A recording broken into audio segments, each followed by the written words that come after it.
हमारे हिंदू धर्म में जब भी बेटी की विदाई होती है तो उसे विदाई के वक्त श्रीमद् गीता दी जाती है, और वो इसलिए दी जाती है कि जब वो किसी नए परिवार में जाए तो वहां धर्म की स्थापना कर सके, क्योंकि किसी भी परिवार की नींव धर्म के बिना अधूरी है। शालिनी बहन जी, आप गुंजन की बिल्कुल भी चिंता मत करिए, हमारे घर में हम उसे लक्ष्मी की तरह रखेंगे।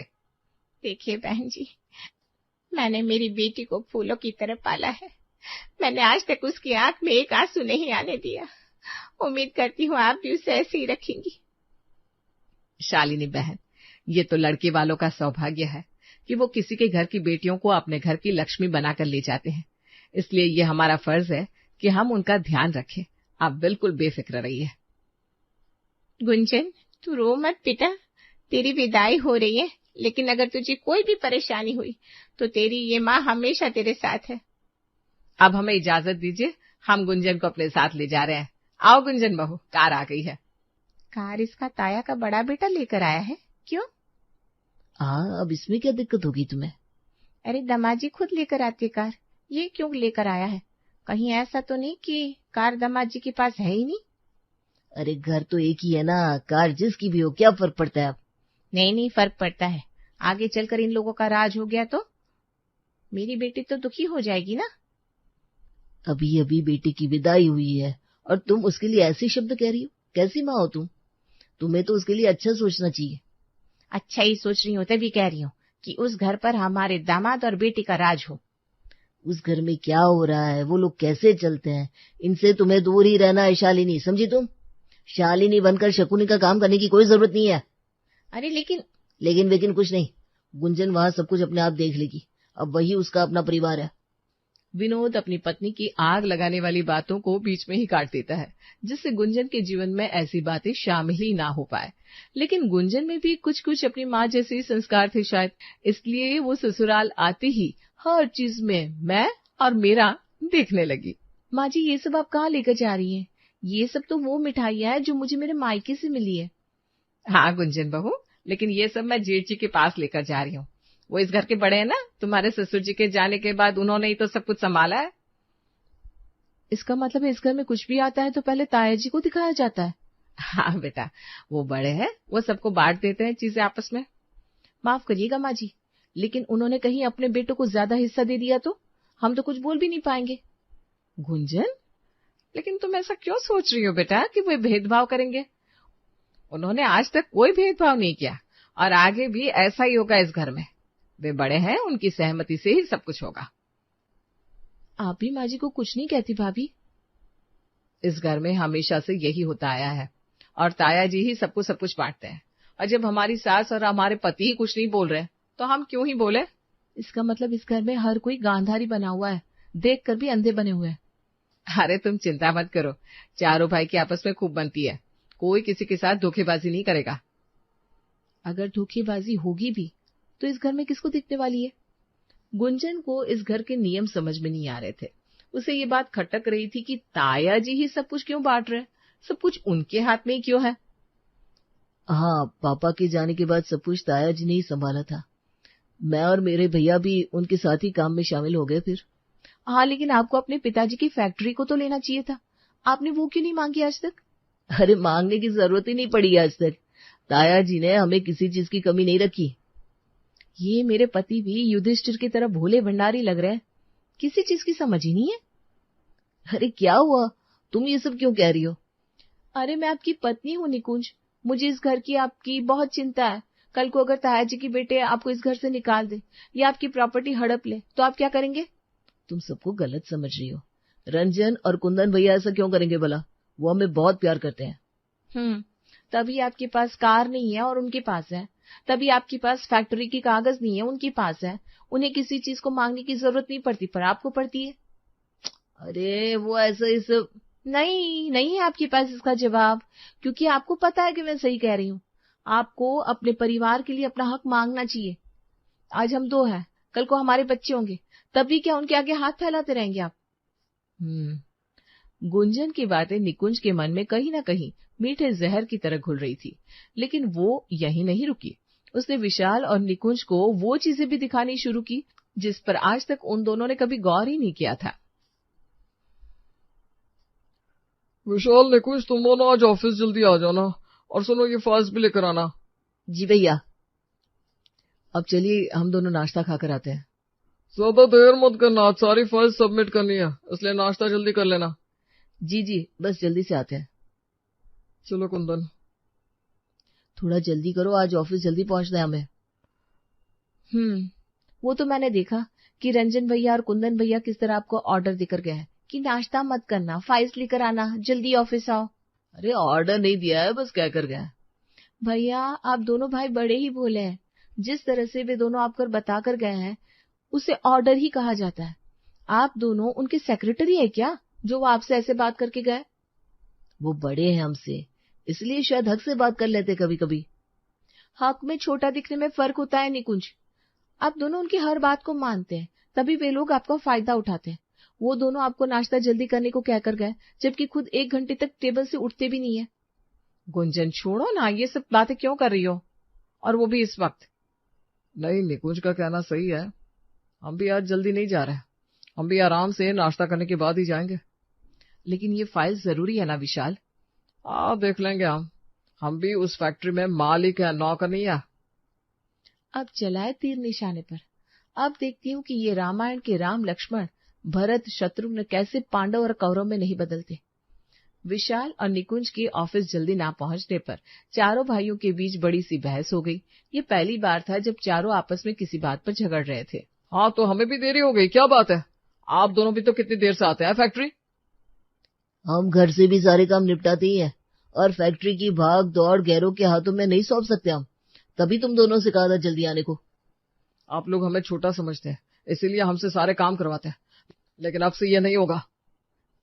वाह विशाल भैया, क्या मुंह तोड़ जवाब दिया है। लेकिन ये निकुंज कुछ बोल क्यों नहीं रहा, अभी भी नकुल सहदेव की तरह चुप खड़ा है। विशाल, तुम दोनों रंजन और कुंदन से छोटे हो ना, और ये बात कोई नहीं बदल सकता। हमारे घर में ये पहली बार है जो तुम चारों आपस में से लड़ रहे हो। अरे भीष्म पितामह और मेरी सास कृष्ण बनकर आ गए इन चारों को समझाने। और ये क्या तरीका है अपने बड़े भाइयों से बात करने का? मत बोलो कि पापा के जाने के बाद इन्होंने ही तुम दोनों को व्यापार समझाया है, अपने बेटों की तरह रखा है। और तुम दोनों इनसे बड़े हो ना, तो अपना फर्ज निभाओ, इन्हें समझाओ, इसके बजाय तुम चारों आपस में लड़ने लगे हो। मैंने बचपन से तुम दोनों को यही सिखाया है कि ये घर एक ही है, और यहाँ जो होता है वो सबके भले के लिए है। विशाल, रंजन भैया और कुंदन भैया से माफी मांगो। मां, मैं तो बस हमारे हक की बात कर रहा था। हक प्यार से भी जताया जा सकता है विशाल। बड़े भाई पिता का दर्जा रखते हैं, आज के बाद ऐसी गलती नहीं होनी चाहिए। जी माँ, सॉरी। माफी अपने भाइयों से मांगो। सॉरी भैया, मैं आज कुछ ज्यादा ही बोल गया। ज्यादा नहीं, कुछ ज्यादा ही। आज हक मांगने निकले ना, पहला हक कितना है वो तो देख लो तुम दोनों। रंजन बॉस, एक और शब्द नहीं सुनना मुझे। शुरुआत इन्होंने की है पापा, हमारे मन में कभी इनके लिए कोई फर्क नहीं था, लेकिन आगे का पता नहीं है। ये हुई ना बात, कम से कम इनके मन में नफरत का कीड़ा तो बैठ ही गया। गुंजन की चाल से रंजन के मन में अपने दोनों भाइयों के प्रति थोड़ी सी कड़वाहट आ गई थी, लेकिन गुंजन को पता था उसकी सास राधिका के रहते चारों भाइयों को अलग करना नामुमकिन सा हो जाएगा। अरे माँ, मेरे पति तो कुछ कहते ही नहीं है, जैसा वो लोग कहते हैं बस वो करते जाते हैं। ऐसे तो उनको अपना हक मिलने से रहा। वही तो, सब कुछ तो ताया जी के बेटों के हाथ में है, और वो दोनों भी कुछ कम नहीं है, इन दोनों भाइयों पर हुक्म चलाते रहते हैं। लेकिन तूने एक बात अच्छी कर दी, रंजन और कुंदन के मन में इन दोनों के लिए नफरत का कीड़ा डाल दिया। बस हमें इसी का फायदा उठाकर सब कुछ अपने हिस्से में लाना है। लेकिन माँ, महाभारत का युद्ध तो तभी होगा ना जब मेरी सास यहाँ से जाएगी, क्योंकि जब भी ऐसा कुछ होता है वो सारथी बनकर आ जाती है संभालने। तो एक काम कर, अब आने वाले 15 दिन में तीर्थ के द्वार खुलने वाले हैं,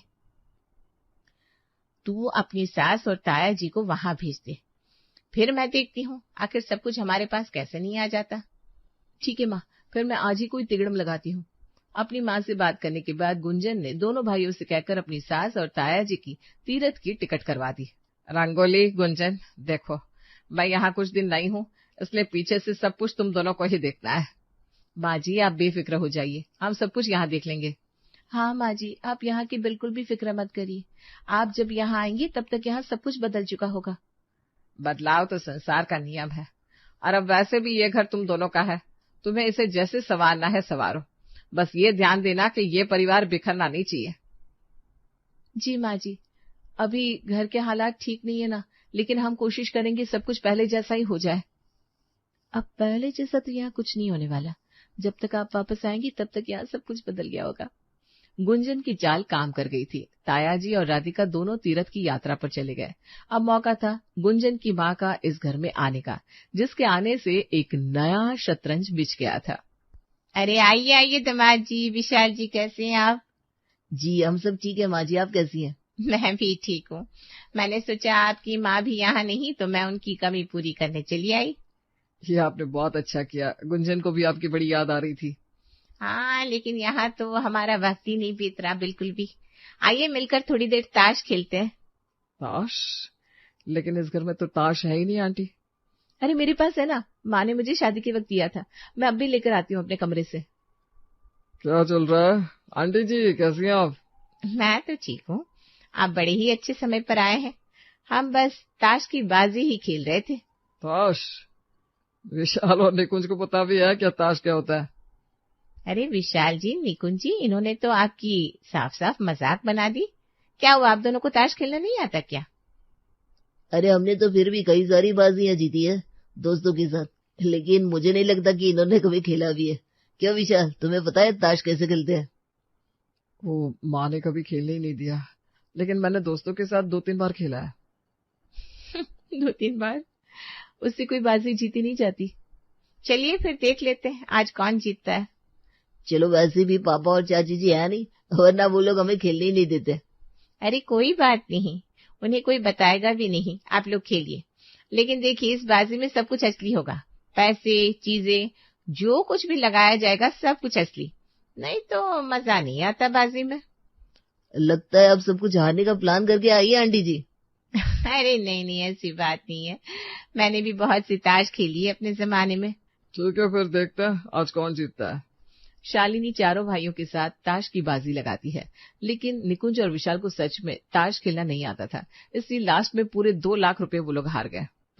2 लाख रुपए जीत गए हम। हमने कहा था सब कुछ हार जाएंगे, लेकिन आप मानी नहीं। मुझे नहीं पता था कि दामाद जी और उनके भाई को बिल्कुल भी नहीं आती ताश। चलिए कोई बात नहीं, आपके साथ खेलकर मजा आ गया। ठीक है, कल मिलते हैं।